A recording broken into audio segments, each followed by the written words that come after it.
banyak sekarang ini anak-anak milenial itu menjadi selebgram di bubble ini juga udah banyak itu Betul, kan. betul. Nah ini yang nanti kita Jadi sentuh juga. peluang juga gitu. Kita sentuh juga ke sana. Oke, siap. Jadi dibina nih selebgram ini. Ya, kemungkinan itu program kita juga. Ini selebgram khusus cowok atau yang cewek doang nih? Dua-duanya.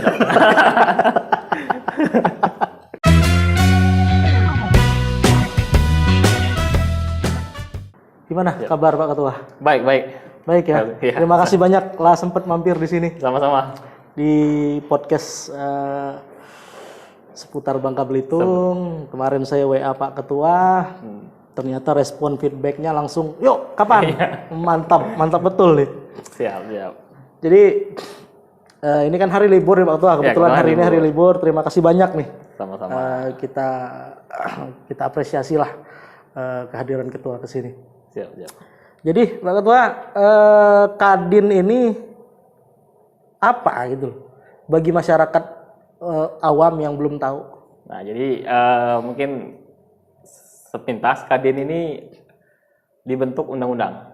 Dibentuk nomor 1 tahun 87. Jadi untuk seluruh asosiasi usaha, para pengusaha itu payungnya Kadin.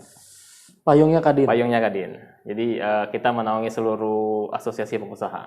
Jadi kalau misalnya di olahraga ada KONI, di pemuda ada KNPI. Iya. Berarti ada kayak OKP-nya di bawah itu. Iya, nah itulah asosiasi lainnya seperti PHRI, Gapensi, HIPMI. Termasuk properti juga berarti. Termasuk properti REI, itu payungnya Kadin. Oh iya. Saya kira Kadin ini kayak HIPMI gitu loh Pak Ketua. Payungnya kita. Payungnya berarti. Oke. Berarti untuk mengajukan menjadi ketua itu harus ada rekomendasi dari apa sih namanya, kalau di KONI di ini kan ada OKP, kalau di KNPI ALB, Asosiasi Luar Biasa. Asosiasi Luar Biasa. Ya. Harus ada rekomendasi dari organisasi berarti ya. Kalau ketua provinsi. Jadi kalau ketua kota ya kita dipilih oleh anggota yang punya KTA. Anggota yang punya KTA. Betul. Langsung. Oke. Dan gitu. Ketua alhamdulillah terpilih. Kemarin siapa Pak Ketua? Apanya tuh? Saingannya. Kebetulan kita aklamasi. Oh, aklamasi. Ya memang pas lah ya. Iya. Memang pas dan betul. Kompeten di bidangnya. Enggak lah, kita di bisnis udah berapa tahun Pak Ketua? Saya di hotel kurang lebih 10 tahun dari 2012 ya. 2012. Berarti awalnya Grand Vela itu ya? Grand Vela sekarang menjamur dalam 10 tahun berarti udah 3 hotelnya. 3 hotel. Mana-mana aja Pak Ketua? Ada Rens Hotel sama Hotel. Golden Vela Hotel. Golden Vela. Mantap. Berarti udah kompatibel bener terhadap untuk menduduki ini Kadin ini. Enggak lah, kita masih terus belajar. Gimana Pak Ketua? Jadi apa yang pengen dijalankan di Kadin nanti untuk berapa periode gini? 5 tahun. Jadi kita dari 2021 sampai 2026 untuk satu periode ya. Iya. Jadi memang awalnya saya challenge diri sendiri saja untuk maju di ketua Kadin ini, karena kan kalau secara latar belakang saya lebih banyak ke perhotelan, ke pariwisata lah. Jadi dalam beberapa tahun ya lingkungan saya orang-orang pariwisata. Entah itu travel, guide, terus pemandu angkutan pariwisata, kan banyak pergaulan di sana. Jadi memang tahun 2015 saya diajak Pak Thomas Yusman. Saya waktu itu masih masuk di kepengurusan provinsi, Kadin Provinsi. Dan itu pun di Komtab bidang perhotelan dan restoran. Kayak bidangnya berarti. Bidangnya. Terus di kepengurusan kedua beliau di tahun akhir 2020, saya diminta di WKU wakil ketua bidang pariwisata. Jadi ada sedikit meluas. Nah, kurang lebih berjalan hampir 6 tahun di Kadin ya. Kan Kadin kan seluruh bidang usaha. Iya. Ada pariwisata, ada properti, terus perkebunan, pertanian, pertambangan. Pertambangan juga masuk Kadin. Pertambangan juga masuk Kadin. Jadi seluruh bidang usaha. Jadi awalnya memang sempat ragu karena kan ya profesi saya di pariwisata. Tapi kan ya nggak ada salahnya challenge diri sendiri aja. Betul. Ya kan kita kan coba pengen tahu di bidang lain seperti apa sih. Iya. Ya kan, jadi di akhir tahun kemarin begitu buka pencalonan, saya coba memberanikan diri. Maju di ketua Kadin. Oke. Berarti nah, kalau kita flashback, belum flashback lah ya, 2 tahun inilah. Ya. Itu kan seluruh kegiatan bisnis, usaha itu tertekan semua itu, kena pressure semua itu. Betul. Kan sama kondisi COVID ini. Itu gimana Pak Ketua? Khususnya pariwisata 2 tahun ini ya, khususnya pariwisata dan perhotelan lah. Ya. Jadi memang 2 tahun ini sedikit banyak merubah mindset kita lah. Di para pengusaha pariwisata ini dulu kan kita super optimis. Ya, kita melihat dari tahun ke tahun tamu yang datang semakin banyak, event-event yang digelar juga semakin banyak. Artinya bisnis ini punya prospek yang luar biasa sebetulnya. Tapi di awal tahun 2020, nah ini kan membuka mata kita bahwa ya kita boleh fokus ke satu bisnis, tapi jangan jangan menutup mata ke bisnis yang lainnya. Ya kan? Kalau kita lihat memang ada beberapa bisnis yang kena kena imbas pandemi. Tapi ada beberapa bisnis lain yang malah naik. Ya kan? Contoh kesehatan sudah pasti. Dan IT juga. IT sudah pasti. Media sosial kita lihat seperti apa kan? Kita mana menyangka dulu ada Zoom. Ya kan, meeting seperti itu mana kita sangka. Dulu kan tempatnya meeting ya di hotel dan di hotel, resto mungkin kan. Betul. Siapa sangka sekarang ada Zoom yang sedemikian besar gitu. Nah ini kan artinya kita juga harus melihat peluang. Ada peluang lain yang dibalik krisis ya. Di balik satu kejadian. Nah itu dalam 2 tahun itu 3 hotel Pak Ketua gimana itu? Kita sempat cara survive-nya. Sempat tutup beberapa bulan sejak pas kejadian airport tutup. Nah, kan nggak ada tamu lagi. Nah kita tetap tutup beberapa bulan operasional sampai di bulan Juli seluruh pemangku pariwisata itu punya kesepakatan kita buka lagi Juli 2020 nggak masalah. Hancur-hancuran berarti. Hancur-hancuran itu. Waduh, darah-darah itu. Itu gimana karyawan jadi? Ya ada yang dirumahkan. Terpaksa dirumahkan lah ya. Karena itu salah satu opsi yang mau tidak mau. Karena kita betul-betul nol income kan. Iya, nol income. Karena pemasukan dari hotel ini kan ya tamu yang datang ya. Iya, tamu yang datang. Nggak kecuali mais gitu kan. Mais pun tamu yang datang kan. Iya juga ya. Pemda juga nggak berani juga kan rapat waktu. Nggak berani dan nggak ada anggarannya juga. Karena mereka kan WFH juga. WFH juga. Dan hampir seluruh dana kan dialihkan ke penanganan COVID. Betul. Iya. Memang menyedihkan kemarin kondisi. Sangat. Apalagi di Pangkal Pinang kan. Betul. Tapi dari situ kita melihat bahwa ternyata kita harus lihat potensi yang lain juga. Iya. Dan kalau kita lihat sekarang pertanian perkebunan ya seperti apa naiknya. Pertambangan seperti apa naiknya. Berarti Pak Ketua sudah ekspansi nih? Belum ekspansi, tapi lebih ke memantau saja. Berarti ada sesuatu yang lain juga. Di luar. Kalau dulu kan pemahaman saya hanya pariwisata. Memang basic pariwisata Pak Ketua? Enggak juga. Saya kan S1 ekonomi. Iya. Cuman karena 2012 saya melihat hotel kita masih sedikit. Dan kadang-kadang ketika event kita juga ada kesulitan. Saya kan pernah bawa event juga, ada kesulitan juga di kamar. Nah, saya lihat ada peluang di perhotelan. Di tahun 2012 ya. Iya. Berarti itu awal kehadiran Grand Vela dulu ya. Grand Vela dulu. Tapi memang kalau kita lihat di ini nyasarnya ke budget ya. Klasifikasi hotel. Nyasarnya ke budget. Dan cukup mumpuni kalau untuk tamu-tamu yang backpacker segala macam kan. Dan waktu itu kan juga ada sediakan dulu kan Bangka minim hiburan. Iya, betul. Jadi kita coba hadirkan konsep ibu kota ke Bangka. Oke, siap. Oke, jadi kita minum dulu Pak Ketua, ngopi dulu kita. Siap.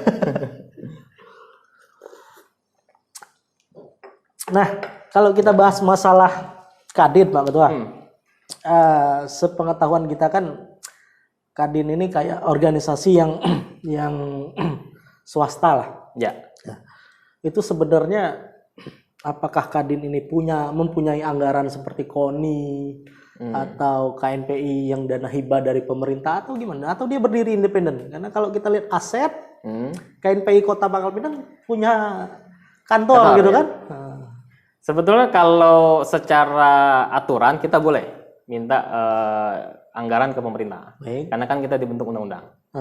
Tapi dalam perjalanannya ya saya pikir kita bisa swadaya sendiri antar pengurus. Dan dari KTA kan memang ada penghasilan kita juga walaupun nggak besar ya. Dari KTA, maksudnya iuran? Iuran KTA kita ada juga. Dan kantor kebetulan satu-satunya yang punya kantor Kadin itu hanya Kota Pangkal Pinang. Yang di ini rumah sakit sebelah. Iya, sebelah rumah sakit. Sebelah rumah sakit. Hanya pakai Kadin Kota Pangkal Pinang. Ya, itu pinjam pakai atau memang aset? Asetnya tetap punya Pemkot. Aset oke, mantap. Gitu. Nah, gimana? Jadi program-program udah disusun nih. Saya lihat di Facebook Yudi Kodok. Oh iya. Iya, ada rapat perdana nih. Iya. Mantap juga aku bilang kan. Sudah saya telepon nih Ketua Wendu. Gimana program ke depan apa untuk menggeliatkan lagi sektor sektor ekonomi lah, sektor bisnis di Bangka Belitung yang sempat down kemarin gitu. Betul. Jadi kalau kemarin kita rapat perdana, yang jelas itu perkenalan antar pengurus dulu, antar pengurus, dan kita akan melakukan pelantikan di akhir Maret. Kita pelantikan, dan untuk program kerja kita memang disusunnya setelah pelantikan, tapi beberapa bidang usaha kita sudah mulai, program kerja sudah mulai jalan. Seperti contohnya di bidang promosi ya, kita sudah mulai kemarin bahas masalah medianya untuk media sosialnya Kadin. Kan Kadin Kota Pangkal Pinang kita sudah punya Instagramnya. Dan itu memang khusus kita untuk edukasi mengenai ekonomi, finansial, terus tren-tren bisnis apa yang lagi berkembang, yang lagi hype ya. Terus mungkin di investasi juga. Nah, sekarang kan kalau misalnya kita berkarya di kota besar, investasi kayak saham, kripto ini kan udah mulai berkembang. Iya. Cuman kan edukasinya di Bangka sendiri kan kurang. Nah, betul. Itu yang mau kita hadirkan di sana. Oke, berarti udah mulai masuk kripto, apa sih bahasanya, cryptocurrency ya? Cryptocurrency. Memang khusus di sini awam belum paham benar. Saya juga belum kita tahunya kripto aja. Nah, ini yang kita coba edukasi masyarakat Bangka. Kenapa? Karena kalau misalnya kita tidak edukasi, kan yang bodong banyak.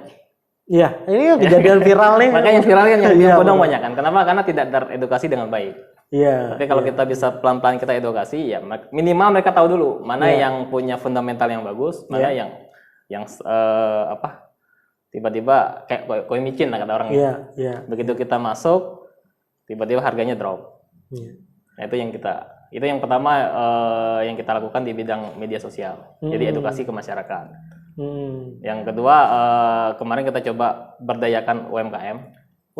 Ya, UMKM karena memang kan fokus Kadinnya salah satunya memang bagaimana memberdayakan UMKM. Pembinaan UMKM. Dan kita ingin mendigitalisasi UMKM.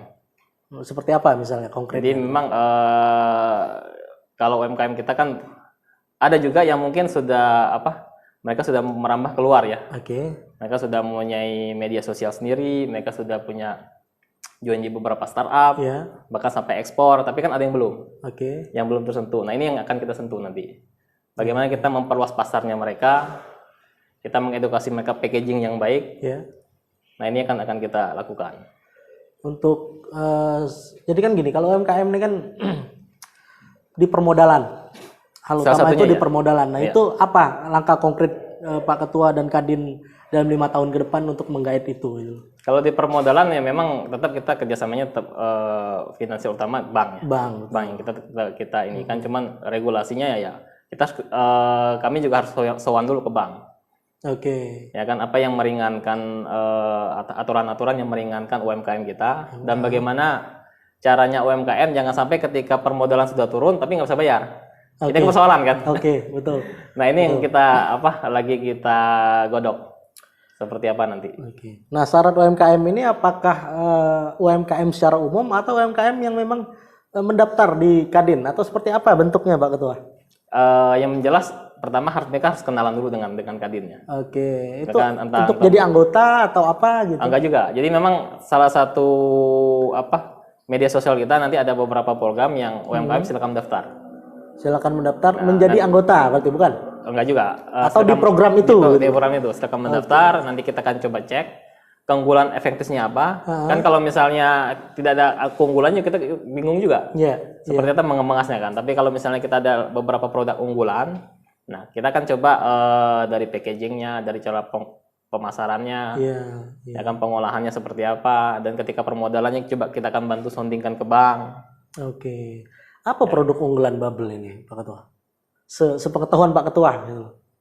Ya tetap di timah dan lada lah ya. Timah dan lada. Dan memang lada kita terkenal, cuman untuk menjadi komoditas ekspor itu sulit kayaknya ya.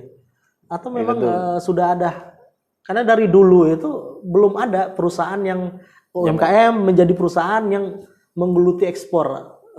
lada khususnya kan ke Eropa lah atau gimana? Mungkin juga sudah ada, tapi kan tidak dengan baik ya. Mungkin tidak terdetek atau gimana? Mungkin atau ya. memang swasta murni nih gitu loh. Swasta murni. Swasta murni. Swasta murni. Oke. Karena produk kita ya untuk paper itu mendunia kan. Betul. Tidak mungkin di Eropa, di Amerika itu tidak ada.